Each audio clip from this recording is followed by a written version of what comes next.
In today's tech video, I'm going to show you how to fix the most common problems with Amazon on your Toshiba Smart TV.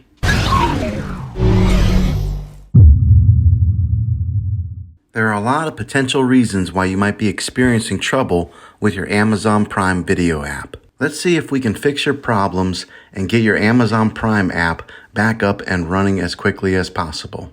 The first one is the easiest one to try, and that's to unplug your TV from the wall outlet and wait 60 seconds. Now don't be impatient here, wait the whole 60 seconds, then plug it back in. This is very different from turning your TV on and off with your remote control. This is what we call a hard reset of your TV, so make sure you do this method. If that doesn't work, then find your router that is giving you Wi-Fi and unplug the power to that for 60 seconds. Then plug it back in. If it fixes it, then great. If not, let's go ahead and go on to the next method. Try deleting the Amazon Prime Video app on your TV. Go to wherever the apps are located on your system and remove the app altogether. Then reinstall the Amazon app again.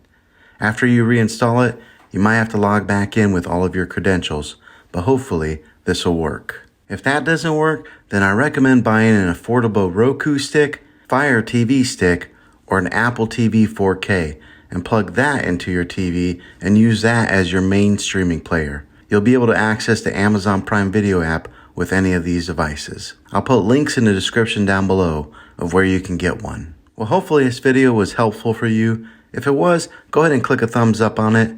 Go ahead and hit subscribe to my channel. I make tech videos all the time, and I would love to have you back at the next one.